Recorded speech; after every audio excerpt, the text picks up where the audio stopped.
Students at the Guam Community College aren't only thinking green, they're seeing red.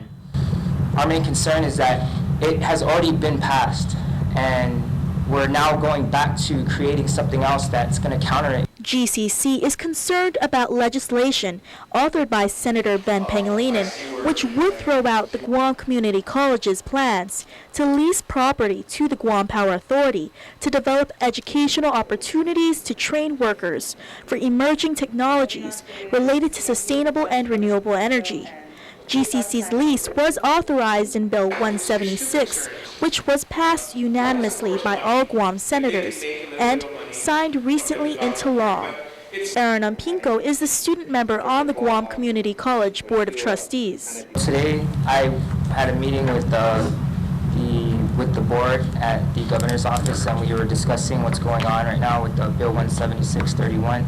And that is for GPA to lease land from GCC to build a solar farm. And the pros to this is that it's going to provide training for students to learn the solar farm. What it entails, it provides additional revenue to the school. Bill 176 was signed into law on September 30th by then Acting Governor Ray Tenorio. On this very same day, a public hearing was held on Senator Pangelinan's Bill 206. This bill would instead take the land GCC was going to lease to GPA and transfer it to the Guam Ancestral Lands Commission.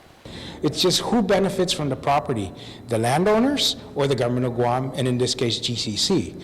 We believe, and I believe, that it should be the original landowners. Students, however, are confused and are questioning why Pangelinan voted in favor of Bill 176 to turn around and introduce Bill 206. One of the ways that we can resolve that matter is GPA is entering into a contract to develop a solar farm in Talafofo.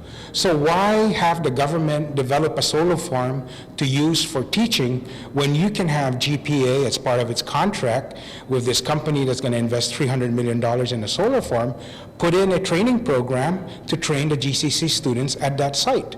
So that accomplishes what GCC wanted to use the property for. According to GPA spokesperson Art Perez, the agency has not decided where or even the type of renewable energy project it will sign a contract for to implement, and with no contractors and no decisions just yet. GCC students like Unpinko have their minds set on what should be done with Pangelinan's bill. We are going to encourage our lawmakers to vote no. Every campaign season, politicians and lawmakers, they promise to make education a priority, right? Well, here's an opportunity to live up to that promise, and we are asking them. We're not going to tell them, we're going to ask them. Reporting for Guam's News Network, I'm Crystal Paco.